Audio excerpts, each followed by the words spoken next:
Joshua Tree is known for its otherworldly landscape.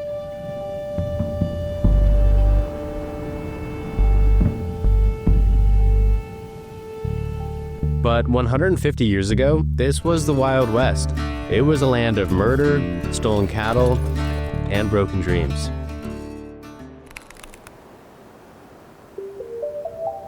In the heart of California's Mojave Desert, spread across what is now Joshua Tree National Park, lie the remnants of cowboys, miners, ranchers, and homesteaders who once tried to carve out a life here. The ruins tell a story of ambition and endurance.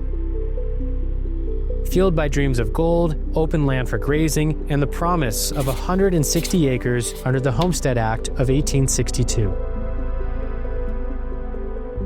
But here, in this unforgiving desert, hope met its match. When we visit Joshua Tree National Park, we see the iconic Joshua Tree, the massive boulders, and a pristine, vast desert landscape. Yet, when you look a little closer, you can see the human stories that differ so greatly from what we experience today. I'd like to focus on two specific people in order to outline two of the eras that have taken place here in just the past century. One of them being Bill Keyes, the strong-willed, steadfast homesteader who built a successful life out here in the desert. The other being Jim McHaney, the leader of the McHaney Gang who brought fear and lawlessness to this region. Before settlement by homesteaders took hold, the desert was a frontier of another kind. Fewer laws, fewer fences, vast stretches of land to hide what you shouldn't have. Enter the McHaney Gang. Brothers Jim and Bill McHaney relocated from the Midwest. Legends say they spent time in the Big Bear Valley before ending up in what is now known as Joshua Tree. They operated in the late 1800s, using remote ridges and valleys to rustle cattle and horses. They'd rebrand them and then sell them. Their route for selling their stolen livestock was believed to be from Los Angeles all the way into southern Arizona. I'm sitting inside the hidden valley of Joshua Tree National Park. And today it is a wildly popular place for hiking and rock climbing. But if you rewind to the 1880s, this is where the McHaney Gang would hide their stolen livestock. Hidden Valley is a 55-acre box canyon. A box canyon is essentially just an area with a narrow entrance, a wide open middle, and a vertical wall surrounding it, essentially creating a natural corral, which is the perfect area to hide stolen livestock. If you're stealing cattle and horses, then bringing them to the desert, I think one of the more natural questions is, how did they survive? And to me, that's one of the more interesting parts of this story because today the ground around me is mostly barren, but in the 19th century and parts of the 20th century, this landscape around me looked completely different. It was blooming with native vegetation, and it was perfect for cattle grazing.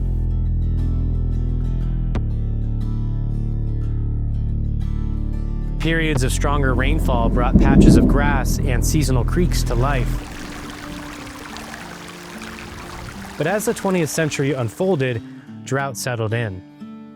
The rains came less often, invasive species took over, and the grass disappeared. The desert reclaimed nearly everything people tried to build.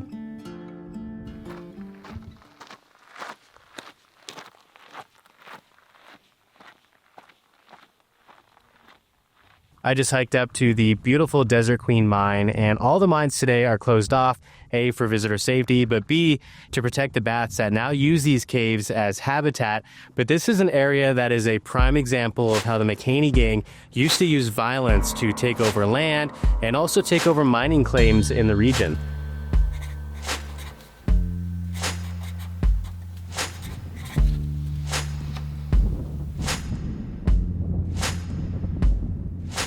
The Desert Queen Mine was one of the most successful gold mines in the area. It was founded by Frank L. James in the 1890s. But Frank L. James was confronted by Jim McHaney and his henchmen. He was forced to sign over the mining rights to the Desert Queen Mine, and that confrontation eventually turned violent, which resulted in the murder of James.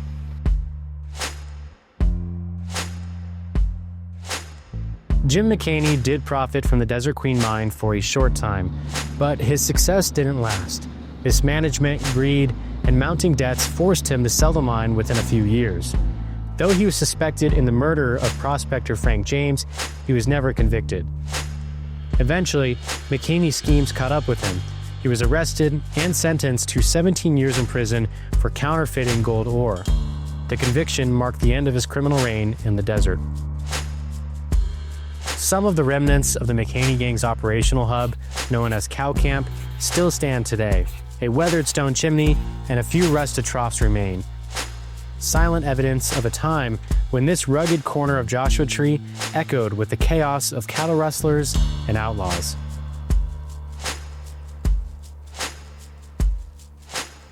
One important thing to note is that Bill McHaney was vastly different from his infamous brother, Jim McHaney.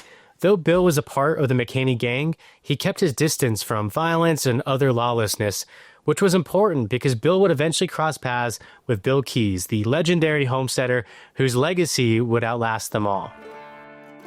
Into this complex desert tableau came William F. Bill Keyes around 1910, a ranch hand, miner, and former sheriff deputy that previously hunted outlaws near the Utah-Arizona border.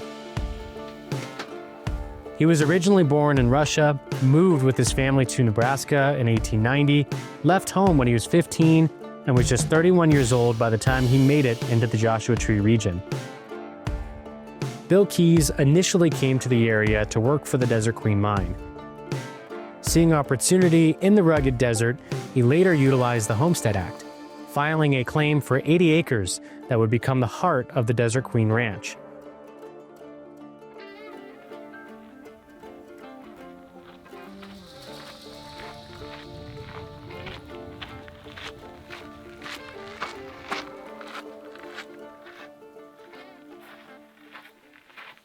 Where Jim McHaney once ruled through fear, Bill Keyes brought a new mastery to the desert. He started here at the Desert Queen mine as a worker. He eventually earned control over the mine after the previous owner had passed away. He got the mine into a much healthier position where it ran a successful operation for 44 years. During that same time period, it's believed that Bill McHaney occasionally worked with or near Bill Keyes at the Desert Queen mine.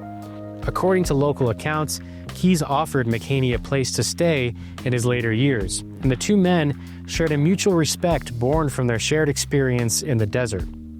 In many ways, their relationship marked a symbolic passing of the torch, from the lawless frontier era of the McHaney Gang to the pioneering homesteader spirit embodied by Bill Keyes.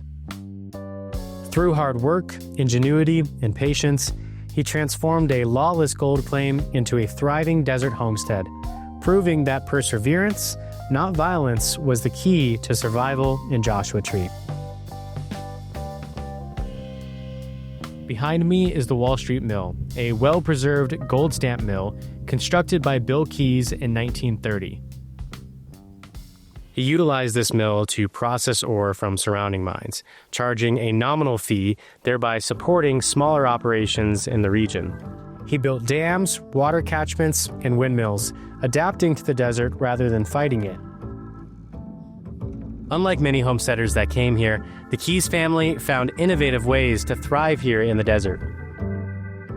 By the time the 1930s rolled around, the Wild West wasn't so wild anymore. Homesteaders, miners, and cattlemen had left their mark on nearly every corner of the high desert, and the fragile landscape was showing signs of strain. Conservationists led by Pasadena socialite and desert advocate Minerva Hoyt saw the need to protect this unique ecosystem of Joshua trees, boulder fields, and desert washes.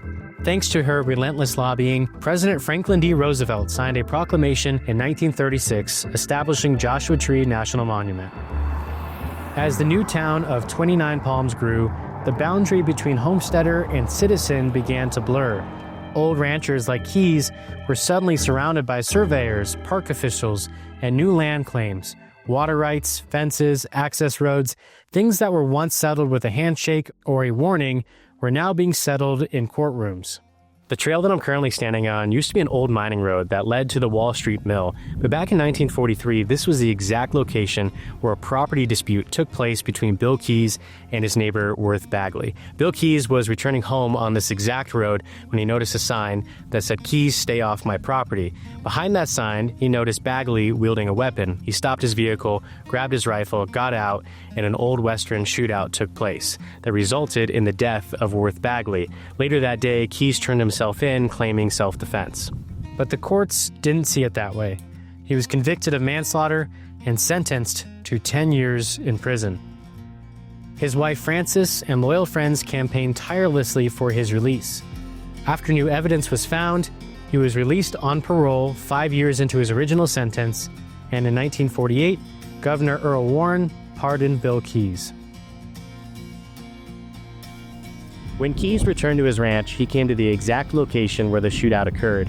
He then constructed this rock that reads, "Here is where Worth Bagley bit the dust, at the hand of W.F. Keyes, May 11th, 1943. Almost a stark reminder of what the desert used to demand of its people.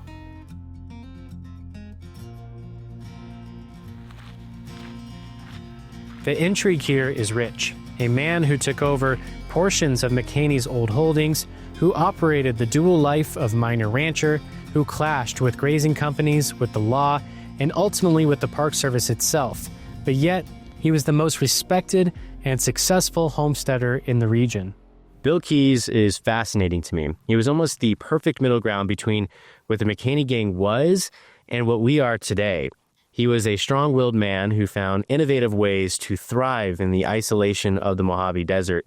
And I try and put myself in his shoes. Today, I struggle with a rapidly changing environment, and he did the same, with multiple communities popping up all around him, challenging him for property rights, water rights, and cattle grazing rights. Yet, despite all that stress, the local community revered him as a good guy, a tough guy, but a good guy. Visitors today can walk the Keyes Ranch tour. You can witness the exact ranch that the Keyes family worked so hard to build. The land that was once defended so strongly now offers something different: heritage, reflection, and wonder. As you walk through Joshua Tree today, it's easy to see only the rocks, the trees, and the endless desert sky. But beneath your feet, among the boulders and ruins, are the echoes of a very different world. A world of outlaws like the McHaney Gang and homesteaders like Bill Keyes, whose lives were shaped by survival, the promise of the Homestead Act, and the unrelenting Mojave Desert. These stories aren't just history, they're a reminder of what it took to live here, of grit and ingenuity, and sometimes harsh choices that shaped the landscape long before it became a national monument, and of course today, a national park.